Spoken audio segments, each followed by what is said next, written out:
आप लोग मुझे बताइए पहली चीज, what do you mean by bond? Bond किसे कहते हैं? Force of attraction. देखो, फोर्स ऑफ अट्रैक्शन कहना थोड़ा सा अधूरी बात है। बॉन्ड सिर्फ फोर्स ऑफ अट्रैक्शन नहीं है। असल में जब भी एक बॉन्ड बनता है तो उस दौरान दो एटम्स के बीच में बहुत सारी फोर्सेस काम कर रही होती हैं। बहुत सारी मतलब मेनली दो। एक होती है अट्रैक्शन और एक होती है रिपल्शन। अब अट्रैक्शन आप जानते हो क्यों होता है? ऑपोजिट चार्जेस की वजह से अट्रैक्शन होता है और सेम चार्जेस की वजह से क्या होता है? रिपल्शन होता है ना? लेकिन जब दो एटम एक दूसरे के पास आ रहे हैं तो उनके अंदर आपस में अट्रैक्शन भी होगी और उनके कुछ कंपोनेंट्स आपस में एक दूसरे को रिपेल भी कर रहे होंगे। जो नेट फोर्स है इन अट्रैक्शन और रिपल्शन के बाद, वो डिसाइड करती है कि बॉन्ड क्या होता है। मेरी बात समझ आ रही है? मेरी बात समझ आ रही है? क्या यस कहा सर। मैंने? अट्रैक्शन में से रिपल्शन को माइनस करो, जो बची हुई फोर्स है अगर वो अट्रैक्शन बचती है तो समझ जाओ बॉन्ड बनेगा। अगर अट्रैक्शन माइनस रिपल्शन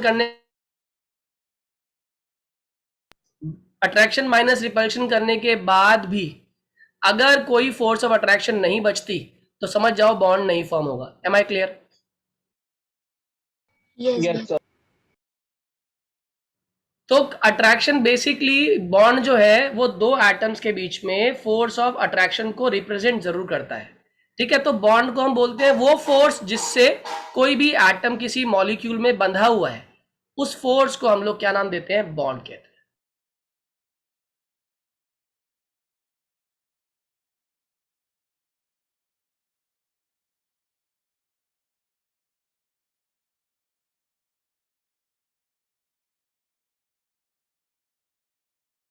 बात समझ आ रही है? बॉन्ड क्या है?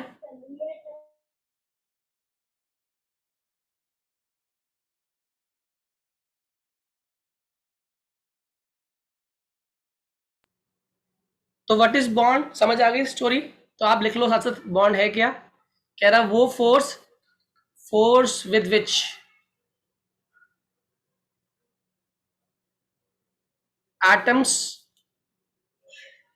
are bonded within a molecule। जिस फोर्स की वजह से एटम्स जुड़ते हैं किसके बीच में? एक मॉलिक्यूल के बीच में। एक मॉलिक्यूल फॉर्म करने के लिए उसे हम लोग क्या बोलते हैं? बॉन्ड कहते हैं। ठीक है, और अगर यही फोर्स जो होती है केमिकल इन नेचर होती है तो इसको हम लोग क्या बोल देते हैं? Chemical bond. Am I clear? ये बात क्लियर हुई, हाँ या ना? क्या है बॉन्ड? बॉन्ड वो फोर्स है जिस फोर्स से एटम्स बंधे हुए हैं। किसके अंदर बंधे हुए? एक मॉलिक्यूल के अंदर बंधे हुए हैं। इसको हम लोग क्या कहते हैं? केमिकल बॉन्ड कहते हैं, मतलब बॉन्ड कहते हैं। और अगर ये फोर्स केमिकल इन नेचर है तो उसको हम लोग क्या बोलते हैं? Chemical bond. अब इसमें कुछ इंपॉर्टेंट बातें समझ लेना, एग्जाम में आती हैं। इसके अंदर पहली चीज आती है कि आप मुझे बताओ कोई भी एटम आपस में एक्चुअली कंबाइन ही क्यों करता है? क्या रीजन है एटम के कंबाइन करने के पीछे? क्यों एटम्स आपस में कंबाइन कर रहे हैं? To attain stability. बहुत बढ़िया, बहुत बढ़िया। एटम्स आपस में कंबाइन करते हैं, ये पॉइंट भी हमें याद रखना है कि एटम्स आपस में कंबाइन कर रहे हैं और कंबाइन करने के बाद एटम्स क्या प्रोवाइड कर रहे हैं अपने आप को? स्टेबिलिटी प्रोवाइड कर रहे हैं। यानी कि सारा खेल यहाँ पे स्टेबिलिटी का है। अगर स्टेबिलिटी ना होती कॉम्बिनेशन में तो कभी भी एटम्स जो है कंबाइन करना चाहते ही नहीं। एटम्स कंबाइन ही क्यों कर रहे हैं? ताकि वो क्या गेन कर ले? स्टेबिलिटी गेन कर ले। ठीक है, तो किसी भी एटम के कंबाइन करने के लिए कुछ तरीके होते हैं और वो तरीके कौन डिसाइड करता है? वो तरीके डिसाइड करता है उसके अंदर कौन कौन से और कितने इलेक्ट्रॉन्स मौजूद है आउटर मोस्ट शेल में। मेरी बात समझ आई? क्या कहा मैंने? हाँ सर।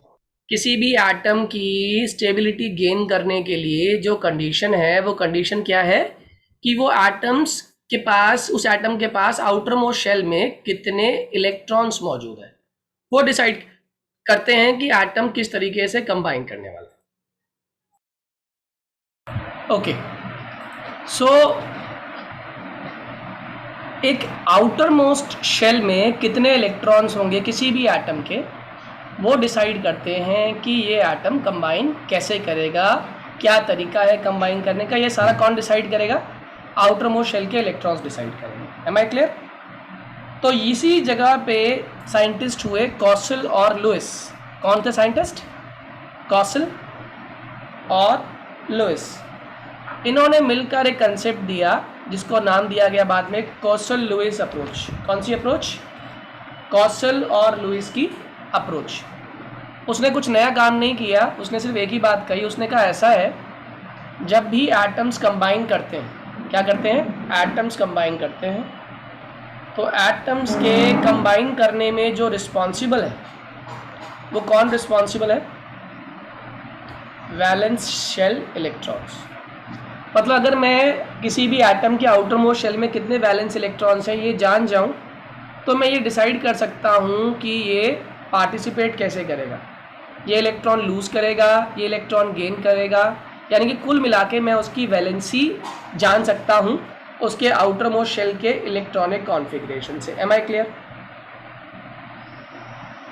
जल्दी बोलिए हाँ या ना। Yes sir. तो यहाँ से उसने बताया कि outermost shell electrons, valence shell electrons gives idea about valency, and what is valency? Simple भाषा में कहे तो कंबाइनिंग कैपेसिटी। क्या होती है वैलेंसी? Combining capacity. तो कोई एलिमेंट कैसे कंबाइन कर रहा है या क्यों कंबाइन कर रहा है, ये हम कैसे कैलकुलेट करते हैं? ये हम कैलकुलेट करते हैं by the help of valency. Am I clear to all? हाँ या ना? Yes sir. उसने एक बात कही जिसे ऑक्टेट रूल भी कहते हैं। All atoms combines together, all atoms combines together to make its outer shell electronic configuration और as 8। अपने आउटर मोस्ट शेल में ये कितना चाहते हैं? या तो 2 S2 और 8, या तो 2 हो जाए आउटर मोस्ट में, या कितने हो जाए? 8 इलेक्ट्रॉन्स हो जाए, ताकि वो क्या गेन कर ले? So that it can gain what? Stability. Noble gas configuration और stability. It can gain noble gas configuration और स्टेबिलिटी। हर कोई एटम चाहता है कि इलेक्ट्रॉन दे के या इलेक्ट्रॉन लेके मैं क्या बन जाऊं? मैं नोबल गैस की तरह बिहेव करना शुरू कर दूं, जिसकी वजह से उनकी स्टेबिलिटी आ सके। क्योंकि अगर उनके आउटर मोस्ट में कम्प्लीटली फिल्ड हो गए तो फिर उनको पार्टिसिपेट करने की ज़रूरत नहीं पड़ेगी। Am I clear? Yes, sir. So can you please scroll up for a minute? हाँ बोलो, फिर से बोलो। So can you please scroll up for a minute? आप ठीक है? Yes, sir. अब it can be done in 2 ways. ऐसा वो 2 तरीके से कर सकते हैं, एंड डन इन 2 वेज। वैसे तो 3 वेज में होता है, लेकिन हम उसको अभी 2 जनरल कैटेगरी में बात करेंगे। एक होता है बाय शेयरिंग, और शेयरिंग हम जानते हैं किसको बोलते हैं? शेयरिंग भी कैसी वाली? म्यूचुअल शेयरिंग, जिसको हम लोग किस नाम से जानते हैं बच्चों? Covalent bond. क्लास 10th में ही पढ़ा Covalent bond. है ना। और दूसरा क्या है? By giving or taking. By transfer, by complete transfer, जिसको हम किस नाम से जानते हैं? Ionic bond. मेरी बात समझ आ रही है? क्या कहा मैंने? शेयरिंग कर रहे हैं तो कौन सा बॉन्ड? कोवलेंट बॉन्ड, यानी कि म्यूचुअल शेयरिंग हो रही है। और जब कंप्लीट ट्रांसफ़र हो रहा है तो कौन सा बॉन्ड हो रहा है? आयनिक बॉन्ड बन रहा है। मेरी बात समझ आ रही है? एक और कोऑर्डिनेट में कोवलेंट का ही एक और सब कैटेगरी आती है जिसको हम लोग बोलते हैं कोऑर्डिनेट बॉन्ड। इन्हें समझाऊंगा बहुत अच्छे से, टेंशन मत लेना। कोऑर्डिनेट बॉन्ड, कोऑर्डिनेट बॉन्ड एक ऐसा बॉन्ड है इन विच shared electrons are contributed, दिए गए, are contributed entirely by one atom, but shared by both. जो इस दौरान बॉन्ड बनेगा दैट इज कोऑर्डिनेट बॉन्ड। क्या होता है क्यों, तो समझाऊंगा अभी। The bond formed is coordinate. फिर से याद करते हैं, कोवलेंट क्या है, आयनिक क्या है। देखिए, जो दोनों मिलके इक्वल इक्वल शेयरिंग करते हैं और जो बॉन्ड बनता है उसको क्या बोलते हैं, कोवलेंट बॉन्ड। ठीक है, जिसमें एक इलेक्ट्रॉन दे देता है, एक इलेक्ट्रॉन गेन कर लेता है, यानी कंप्लीट ट्रांसफर हो रहा है। कौन सा बॉन्ड बन रहा है, आयनिक। कोऑर्डिनेट बॉन्ड कौन सा होता है, जिसमें इलेक्ट्रॉन देने वाले, दोनों इलेक्ट्रॉन जो हैं देने वाला एक ग्रुप होता है मगर उसे शेयर करने वाले दोनों होते हैं। Am I clear? क्या कहा मैंने, देने वाला कौन है, देने वाला दोनों इलेक्ट्रॉन किसने दिए, किसी एक ने दिए, लेकिन शेयर कितनों ने किए, शेयर दोनों ने किए। ऐसे बॉन्ड्स को हम लोग क्या बोलते हैं, coordinate bond. Am I clear for right now? अभी के लिए इतना समझ आया? जल्दी बोलिए हाँ या Yes, sir. ओके। सर जिसने दिया है वो भी शेयर करेगा। यस यस, देने का मतलब उसने कंप्लीट थोड़ी दे दिया है, वो खुद भी अपने पास भी रखेगा अपना हिस्सा और दूसरे को भी अलाउ करेगा कि तुम आके इसे एंजॉय कर सकते हो, लेकिन ये है मेरे ही इलेक्ट्रॉन्स, ये ध्यान रखना। बात समझ आ रही है? वो उसको ये एक चीज बार बार जताएगा कि कहीं इसे अपना मत समझ लियो, ये इलेक्ट्रॉन्स मेरे ही हैं, बस तेरे को मैं अलाउ कर रहा हूँ कि तू इनको यूज कर ले, अदरवाइज तेरा इसमें कुछ भी नहीं है, सारा का सारा काम मेरा ही है इसमें। Am I clear? Yes sir. Okay, अब जरा कुछ बात कर लेते हैं कि जो लुईस डॉट स्ट्रक्चर है इसको ड्रॉ कैसे करने के लिए आता है, क्योंकि एनसीईआरटी में भी क्वेश्चन है। जैसे मान लो मैंने कहा लिथियम ड्रॉ करो, इलेक्ट्रॉन डॉट स्ट्रक्चर इसका, या ऑक्सीजन ड्रॉ करो, या फ्लोरीन ड्रॉ करो, तो कुछ भी नहीं करना, आपने लिखना लिथियम का एटॉमिक नंबर कितना होता है 3, ऑक्सीजन कितना होता है हमारा 8, फ्लोरीन कितना होता है 9, कॉन्फ़िगरेशन 2-1, इसकी कॉन्फ़िगरेशन 2-6, इसकी कॉन्फ़िगरेशन 2-7। तो इसके बाद क्या करना है, खाली इसमें एक इलेक्ट्रॉन दिखा दो।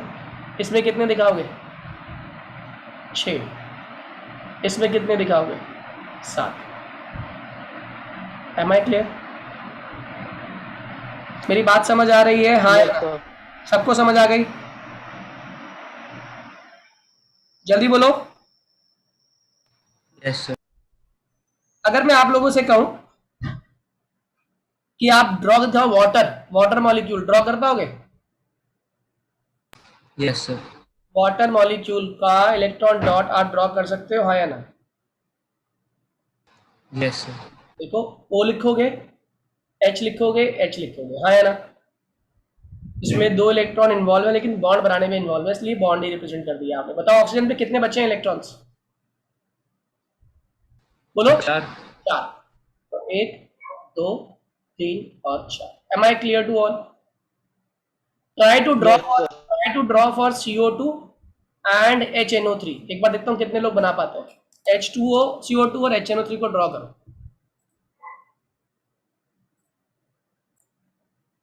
चलिए देखते हैं। CO2 तो बहुत ही आसान था, 9th का बच्चा ही बना देगा वो तो। आपने लिखा C, इधर लिखा O, इधर लिखा O। C के पास कितने होते हैं आउटर मोस्ट में 4, तो आपने 4 यहाँ दिखा दिए।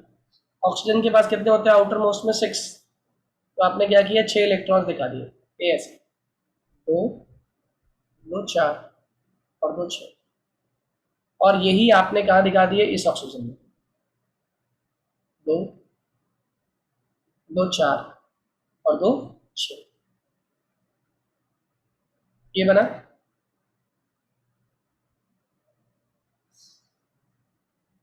और ये बना। आप नोटिस करो ये तो बॉन्ड बन गए, आया ना? Yes, sir. Double bond बन गया. और ये भी बॉन्ड बन गए हमारे, और ये भी बॉन्ड बन गए। ठीक है, ये दिखाने की जरूरत नहीं, खाली समझाने के लिए बता रहा हूँ आपको मैं। तो अब इसका इलेक्ट्रॉन डॉट जब बनाओगे बेसिकली, तो इसका मतलब यहाँ पे दिखाओ C double bond O, C double bond O, और यहाँ पर आ गया इसका dot dot dot dot dot dot. मेरी बात समझ आ गई? मतलब जो लोन पेयर होते हैं ना, वो लोन पेयर आपको दिखाने पड़ते हैं, बॉन्ड पेयर को बॉन्ड सी फॉर्म में दिखा दो। कोई दिक्कत तो नहीं? जल्दी बोलो। No, sir. ओके, अब आते हैं हम लोग HNO3 के ऊपर। इसमें भी कोई डरने वाली बात नहीं थी। आपने लिखा N, एक तरफ बना दिया आपने O और H, एक तरफ बना दिया डबल बॉन्ड O, और यहाँ पे एक नया टाइप का बॉन्ड बनता है जिसको बोलते हैं कोऑर्डिनेट बॉन्ड। कौन सा बॉन्ड? Coordinate bond. समझाता हूँ कैसे, क्या कहानी है, आपको आइडिया भी हो जाएगा। पहले मैं इसके इलेक्ट्रॉन्स ड्रॉ करता हूँ ऑक्सीजन के। इस वाले ऑक्सीजन में इसके 2 इलेक्ट्रॉन्स शेयर हो रहे हैं, तो बचे कितने? 4, आपने दिखा दिए। यहाँ पर भी कितने शेयर हो रहे हैं इसके? 2। यहाँ पर भी कितने बचे? 4। यहाँ पर इस ऑक्सीजन के 6 के 6 इलेक्ट्रॉन एज इट इज मौजूद है। इसका मतलब ये जो बॉन्ड बनाया है किसने बनाया? जल्दी बताइए। नाइट्रोजन ने। Very good. और ऐसा बॉन्ड जिसमें दोनों इलेक्ट्रॉन किसी एक के हों लेकिन शेयर दोनों कर रहे हो, क्या कहते हैं ऐसे बॉन्ड? कोऑर्डिनेट। बहुत बढ़िया। यानी कि ये जो बॉन्ड आपने बनाया ये वाला, this bond is coordinate bond. देखने में तो कोवलेंट लगता है, लेकिन इसमें इलेक्ट्रॉन को देख के हम आइडिया कर सकते हैं कि सामने वाले ने तो इसमें तो कुछ पार्टिसिपेट ही नहीं किया, ये तो फ्री में इसको 2 इलेक्ट्रॉन मिल गए इस्तेमाल करने के लिए। हाँ या ना? जल्दी बोलो। Yes sir. और जरा गिनना, नाइट्रोजन के पास आउटर मोस्ट में उसने कितने पार्टिसिपेट करवाए? नाइट्रोजन ने पार्टिसिपेट कितने करवाए अपने? 1 2 सारे करवा दिए। 3 4 और 5। कितने लोगों को मेरी बात समझ आ रही? आगे सर। आ गई। This is the structure of HNO3, और इसी को हम इस फॉर्म में लिख सकते हैं HON, double bond O, single bond O, इस पर 4 इलेक्ट्रॉन, इस पर 4 इलेक्ट्रॉन और इस पर 6 इलेक्ट्रॉन। कितने लोगों को पूरी प्रोसेस समझ आ गया? आ गया सर। आ गया? Clear to everyone? जल्दी बोलिए। Yes sir. ठीक है, अब आगे की बात करते हैं। इसमें ना कुछ रूल्स भी हैं, अभी सिखाऊंगा वो तरीका क्या होता है, कैसे हम लोग इलेक्ट्रॉन डॉट स्ट्रक्चर बिना गलती के निकाल सकते हैं, कैसे पता चले कोऑर्डिनेट बॉन्ड कौन सा है, कोवलेंट बॉन्ड कैसा है, वो सारी बातें मैं सिखाऊंगा। अभी एक बेसिक आइडिया दे रहा हूँ आपको। अच्छा, इसके बाद हम बात कर रहे थे लुईस सिंबल से बेनिफिट बहुत हुआ। बेनिफिट ये हो गया कि लुईस सिंबल से हमें एक तो वैलेंसी निकालने में आइडिया हो गया, और कितने इलेक्ट्रॉन चाहिए या कितने इलेक्ट्रॉन पार्टिसिपेट कर रहे हैं ये निकालने में आइडिया हो गया। इसके बाद जो सेकंड कैटेगरी की हम बात कर रहे थे that is ionic bond. Ionic bond की पहले बात कर लेते हैं। आयनिक बॉन्ड का दूसरा नाम इलेक्ट्रोवैलेंट बॉन्ड भी होता है। आयनिक का दूसरा नाम क्या है? Electrovalent bond. अब इलेक्ट्रोवैलेंट है तो कहीं ना कहीं इसमें इलेक्ट्रोस्टैटिक फोर्सेस का भी जिक्र आएगा ही आएगा। तो यहाँ पे आप नोटिस कीजिएगा इलेक्ट्रोस्टैटिक फोर्स कब और कैसे बनती है। कह रहे जब एक बॉन्ड बन रहा हो, when a bond is formed. कैसे बन रहा है bond? When a bond is formed by complete transfer. कैसे? Complete transfer. जब एक बॉन्ड बनाया, किससे बनाया? कंप्लीट ट्रांसफर से बनाया। किसके? Complete transfer of electrons. और कौन दे रहा है? From one atom to other atom. और क्यों कर रहे हैं ऐसा? ये क्यों इलेक्ट्रॉन का ट्रांसफर कर रहे हैं? so that yes noble gas. so that outermost configuration can become stable.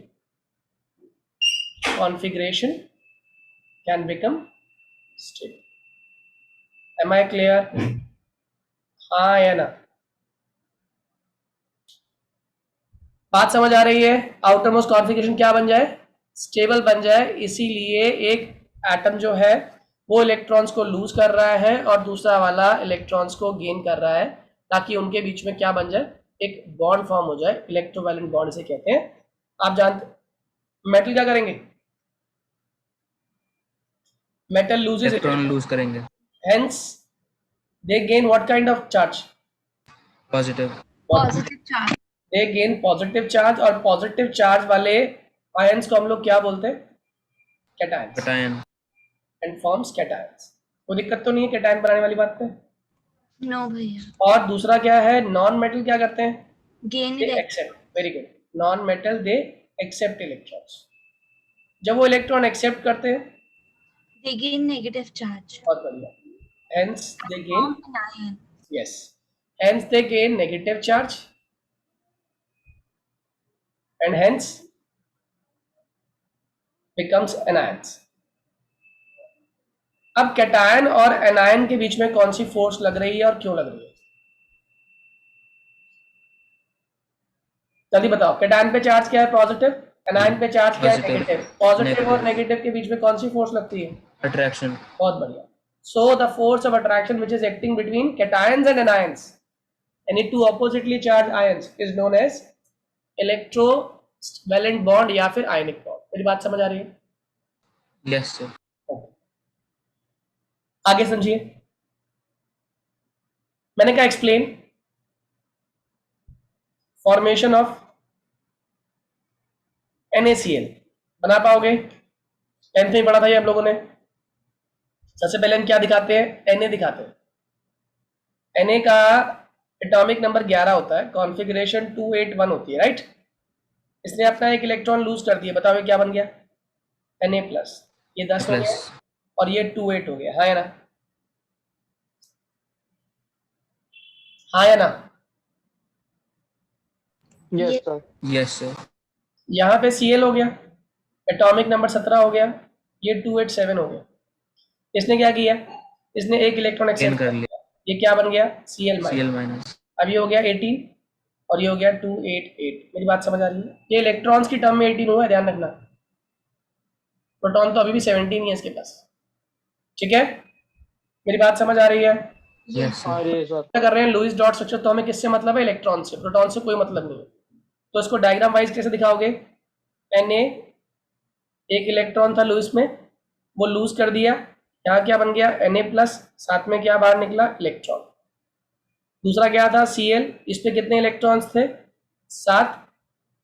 इसने क्या किया? एक इलेक्ट्रॉन ले लिया। क्या बन गया हमारा यहाँ पे? Cl माइनस। और कितने टोटल इलेक्ट्रॉन्स हो गए? 8। Am I clear to all? ये समझ आ गई स्टोरी? जल्दी बोलिए। 28 और 287 वाली। अब ये 288 हो गया, ये 287। ओके, तो इन दोनों को जब पास लाएंगे, Yes, sir. That is Na plus plus Cl minus, तो बताओ कौन सा बॉन्ड बनेगा? Ionic. Ionic bond. और ये उसका स्ट्रक्चर हो गया।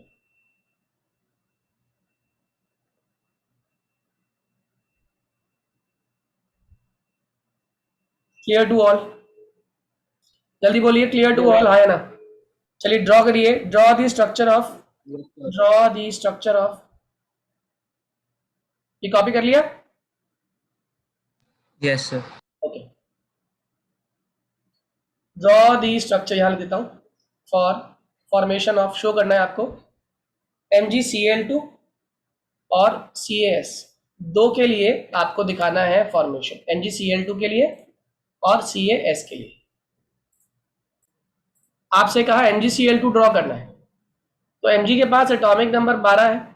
अगर देखा है तो आउटर मोस्ट में 2 इलेक्ट्रॉन आएंगे, लिख दिया आपने। ठीक है, और जो Br है, Br के पास देखें तो Br आपका कितना होता है? 2 8 10 18 35 है ना?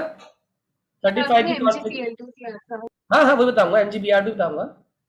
2 8 18 और 7।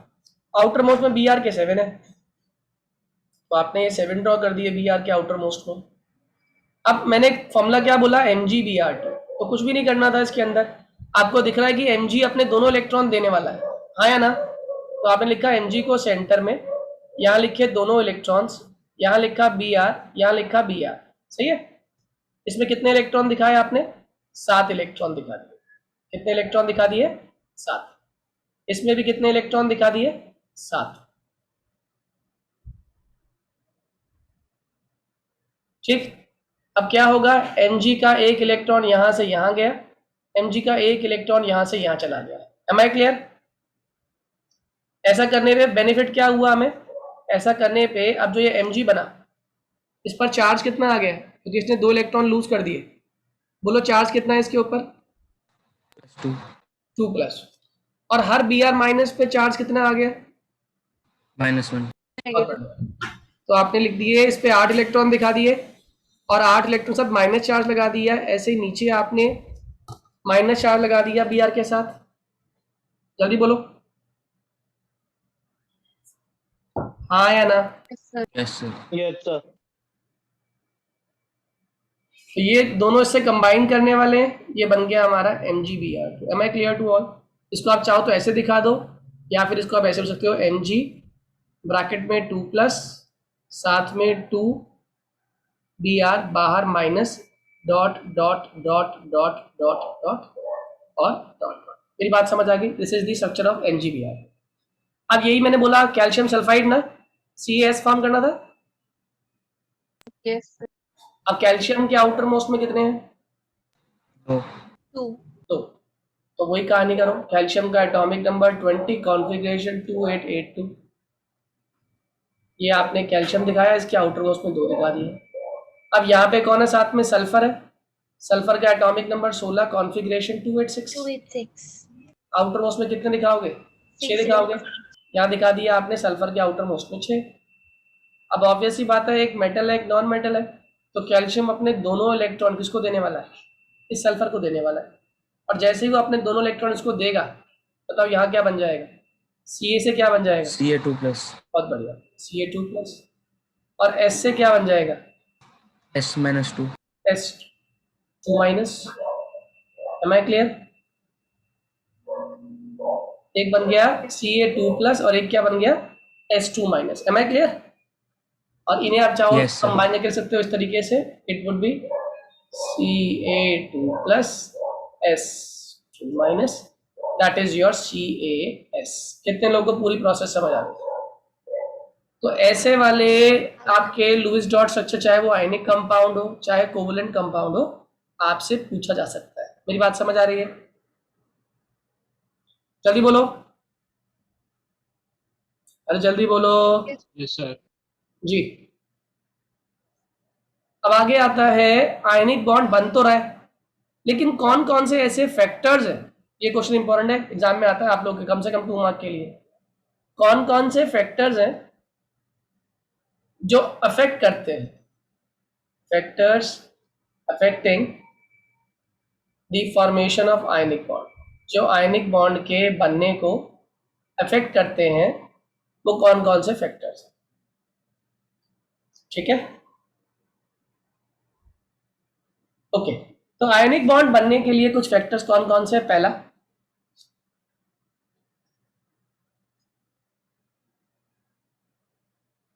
Ionisation enthalpy. Formation depends upon ionisation enthalpy, या फिर एंथैल्पी कह लो या एनर्जी कह लो, एक ही बात।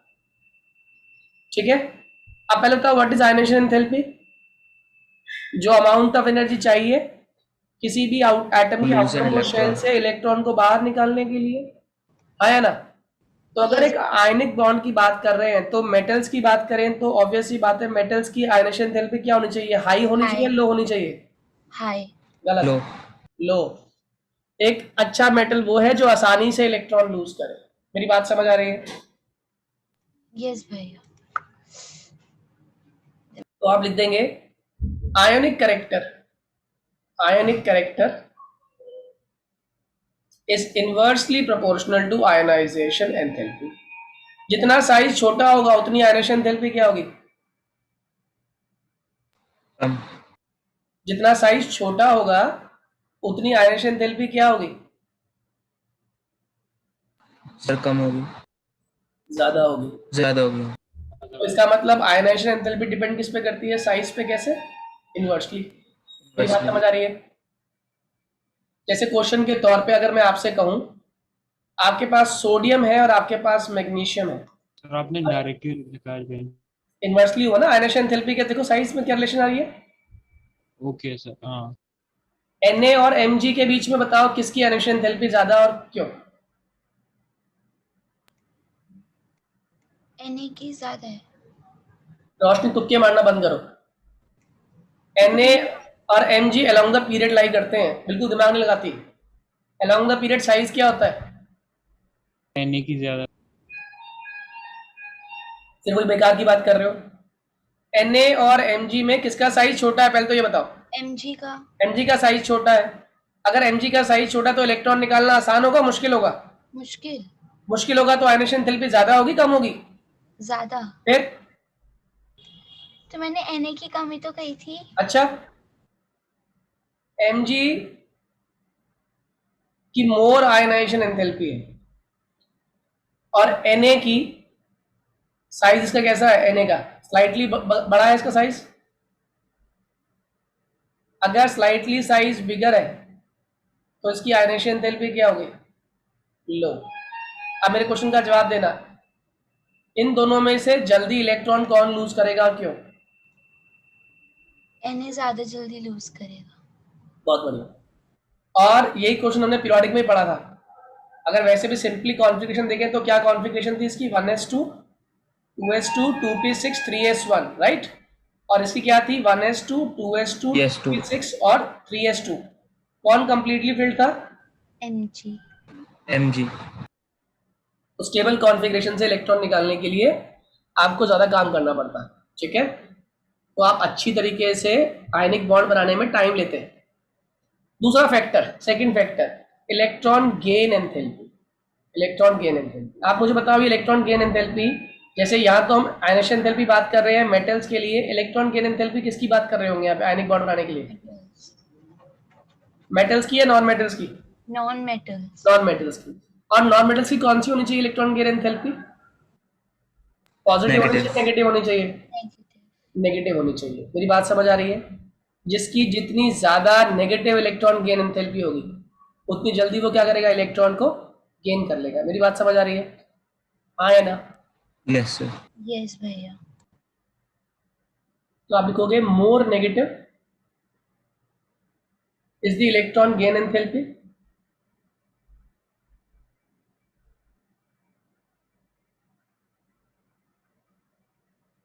more easily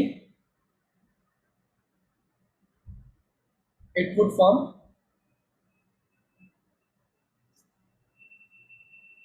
ionic bond। मेरी बात समझ आ रही है? यानी अगर इलेक्ट्रॉन गेन एंथैल्पी की बात करें तो इलेक्ट्रॉन गेन एंथैल्पी डिपेंड किस पे करती है, smaller the size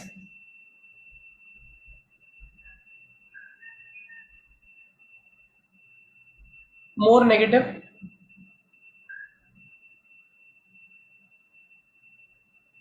is the electron gain enthalpy. जितना साइज छोटा होगा उतनी इलेक्ट्रॉन गेन एंथैल्पी क्या होगी, नेगेटिव होगी। मेरी बात समझ आ रही है? आ रही है सर। समझ आ गया फैक्टर दोनों। Third factor, very very very very important factor, जिसको हम लोग बोलते हैं लैटिस एंथैल्पी। ये नई टर्म है, ध्यान से सुनना, लैटिस एंथैल्पी या फिर लैटिस एनर्जी, ठीक है। कह रहा है लैटिस एंथैल्पी या लैटिस एनर्जी बेसिकली क्या होती है, जब कोई कैटायन गैसियस फॉर्म में, जब कोई एनायन गैसियस फॉर्म में कंबाइन करे आपस में फोर्स ऑफ अट्रैक्शन की वजह से, उस दौरान जो एनर्जी रिलीज होती है उसको क्या बोलते हैं, लैटिस एंथैल्पी। मेरी बात समझ आई? जल्दी बोलो।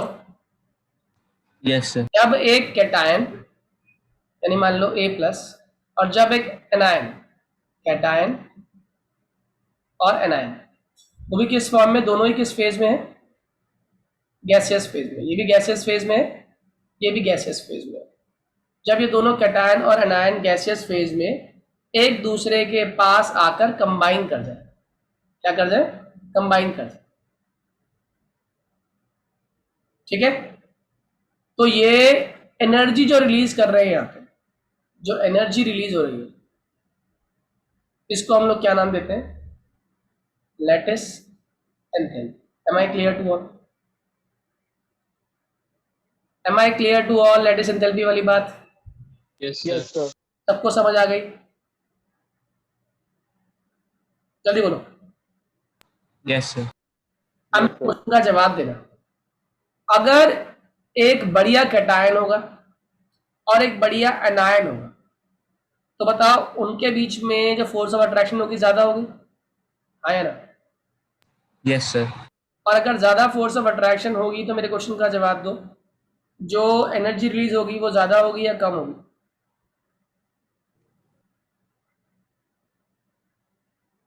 सर कम होगी। अच्छा, एक एक दो तेजी से एक तरफ एक दूसरे की तरफ आने वाली गाड़ियां आपस में टकराएंगी तो क्या होगा? कोलिजन। ज्यादा सर ज्यादा होगा। कितने लोगों को बात समझ आ गई? आगे आ गई सर। गुड। अगर ये आ गई तो यहां से कुछ चीजें समझ लो। जिसका साइज कंपेरेबल होगा, क्या बोला मैंने? जिसका साइज कंपेरेबल होगा उस केस में फोर्स ऑफ अट्रैक्शन ज्यादा डोमिनेंट होगी। ठीक है, तो कुछ पॉइंट्स याद कर लो। पहला सब part, higher the charge on cation and anion, higher the charge on cation and anion, greater is the force of attraction, is the force of attraction। जितना कैटायन अनायन की के ऊपर चार्ज ज्यादा होगा उतनी फोर्स ऑफ अट्रैक्शन ज्यादा होगी। जैसे एग्जांपल के तौर पर आपको दे दिया CaCl2, आपको दे दिया NaCl, आपको दे दिया NGO, आपसे पूछा बताइए किसके अंदर लैटिस एंथैल्पी सबसे ज्यादा होगी। तो एक काम कर लो, पहले इसके आयंस तोड़ लो। आयंस तोड़ो, बताओ इसमें कौन कौन से आयंस बने? Ca2 प्लस और दो बने Cl माइनस, यानी कि -1 वाले दो हैं, एक +2 वाला। इसमें क्या बना? दोनों पे +1, एक पर -1। NGO को तोड़ दो, बताओ क्या बनेगा? plus O2 minus आप मुझे बताओ किस केस में चार्ज का मैग्नीट्यूड सबसे ज्यादा है? Value of charge is maximum in which case? Sir NGO. in NGO. NG यानी कि इसकी लैटिस एंथैल्पी मैक्सिमम होगी। मेरी बात समझ आ रही है? yes बताओ इसके बाद किसका होगा? CaCl2। बहुत बढ़िया, ये मॉडरेट हो गया। और फिर किसका आएगा मिनिमम? NaCl। कितने लोगों को पूरी कहानी समझ आ गई?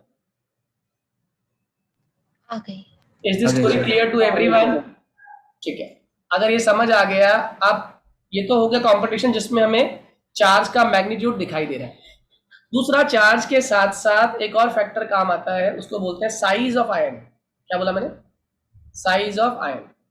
साइज ऑफ आयन कंपेयर होना चाहिए, कंपेरेबल। ऐसा नहीं एक का साइज बहुत बड़ा एक का साइज बहुत छोटा।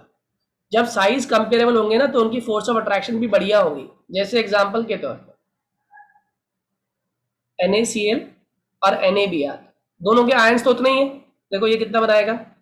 Na+ और Cl-। ये क्या बनाएगा? Na+ और Br-। आप मुझे बताओ किस केस में मेटल आयन बढ़िया है, किस केस में नॉन मेटल आयन बढ़िया है? जल्दी बोलो। देखो मेटल आयनों में Na+ ही है, कॉमन है। Na की ये जो एंथैल्पी है डिपेंड किस पे कर रही है इस समय? Cl and Br बताओ Cl और Br में बढ़िया नॉन मेटल कौन सा है? Cl कौन सा? Sir Cl। बहुत बढ़िया, Cl- कह सकता हूं? yes yes sir. तो ये कह दूं कि NaCl के अंदर लैटिस एंथैल्पी NaBr से ज्यादा होगी, है ना? क्योंकि इसमें एक दूसरे के प्रति फोर्स ऑफ अट्रैक्शन क्या होगी? ज्यादा होगी। कब? ज्यादा। Am I clear to all? जल्दी बोलो, इसको ऐसे समझ लो। एक एक 18 ईयर का बॉय है, उसको शादी करने के लिए दो आपने ऑप्शन दे दी। एक 18 ईयर की गर्ल है और एक 80 ईयर की लेडी है। आप बताओ अगर शादी होनी ही है, मतलब मान लो अर्थ पे कोई और बचा ही नहीं, तो एक तरीका तो मान लो पहली शादी हो गई 18 और 80 की, ठीक है, एक बॉन्ड बन गया। और एक बॉय की 18 और 18 की शादी हो गई। आप मुझे बताओ किस वाले शादी में ज्यादा अंडरस्टैंडिंग होगी और क्यों?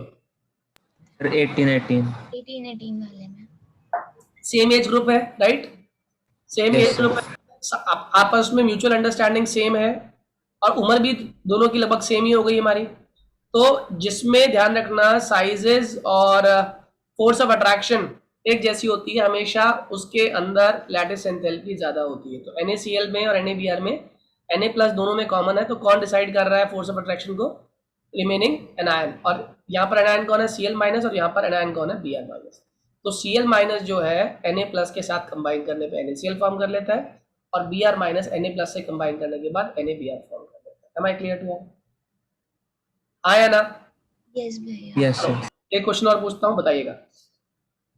आपके पास आ गया इस बार AgCl और एक आ गया आपके पास AgI। बताइए आंसर क्या होगा?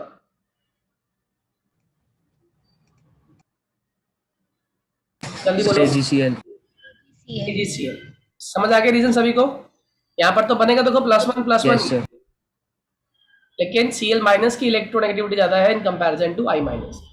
Am I clear to all? Sir Cl sir सबसे ज्यादा होती है ना? Cl की सबसे ज्यादा, और उसके बाद फ्लोरीन की, फिर ब्रोमीन और फिर iodine. Am I clear? Yes sir. Yes, sir. ये था आयनिक बॉन्ड की पूरी कहानी जो मैंने आपके सामने रख दी है आयनिक बॉन्ड की। इसके बाद आता है आपका कोवलेंट बॉन्ड। कोवलेंट बॉन्ड क्या होता है, क्यों होता है, समझ लो। पहली बात तो कोवलेंट बॉन्ड बनता कैसे है? शेयरिंग से बनता है, हाँ या ना? और शेयरिंग भी कैसी वाली? Yes sir. शेयरिंग भी म्यूचुअल। कौन सी वाली? Mutual sharing. mutual sharing ठीक है, तो आप बोलेंगे the bond form between two atoms, bond formed by mutual sharing between two atoms. ठीक है जी, बिटवीन टू एटम्स, और कारण वही है, so that they can attain noble gas configuration. क्या अटेन कर लें वो अपनी अपनी नोबल गैस कॉन्फिगरेशन और octet. Am I clear? Yes sir. अब इसके भी बहुत सारे एग्जाम्पल हैं, एक एग्जाम्पल आज ले लेता हूं मैं। इससे पहले मैंने कहा आप ड्रॉ करके आइए H2, तो आप जानते हैं क्या होगा? H के पास एक इलेक्ट्रॉन, इस वाले H के पास एक इलेक्ट्रॉन, इसने इसका कंबाइन किया, इस पर कितने हो गए? 2। दूसरे वाले ने पहले वाले से कंबाइन किया, इस पर कितने हो गए? 2 2। बताओ कौन सा मॉलिक्यूल बन गया? कोवलेंट मॉलिक्यूल बन गया, जिसे हम लोग क्या कह रहे हैं? H2। M I clear? yes भैया सभी को समझ आ गई बात? अब आपसे कोई भी Yes, sir. इलेक्ट्रॉन डॉट भी ड्रॉ करवा सकता है। मान लो वो कहता है आपसे F2 ड्रॉ करो, तो आप क्या करते? F लिखते, F लिखते, हाँ या ना? Yes sir. इनके बीच में बना देते बॉन्ड, ये बन गया इसका लूज डॉट स्ट्रक्चर या कोवलेंट मॉलिक्यूल का। Am I clear to all बच्चों? Yes sir. yes भैया तो ये तरीका है कोई भी कोवलेंट मॉलिक्यूल ड्रॉ करने का। जरा ड्रॉ करिए N2 क्विकली। N के आउटर मोस्ट में कितने होते हैं? 5 Five. आउटर मोस्ट में 5, ये आपने 5 दिखा दिए। इसके भी आउटर मोस्ट में कितने दिखाने पड़ेंगे? 5, ये भी आपने दिखा दिए। ठीक है, अब ये 5 में से जो 3 है ये क्या करेंगे आपस में? ट्रिपल बॉन्ड बनाएंगे। ट्रिपल बॉन्ड बनाएंगे, और बचे हुए जो क्या बन जाएंगे? Lone pair. यानी कि ये क्या बन जाएगा structure? N triple bond N, और साथ में क्या बन गई? Lone pair, lone pair. Am I clear to all? yes भैया यस सर। स्टोरी क्लियर है सभी को? Yes, इतना पढ़कर रखिएगा, कल आप लोगों का टेस्ट होगा, और टेस्ट कम से कम मैं उसमें MCQs भी दूंगा और सब्जेक्टिव क्वेश्चन दूंगा। MCQ रिजल्ट हाथों में मिल जाएगा आप लोगों को। सर कल 1 घंटे का पूरा टेस्ट होगा? Yes yes yes.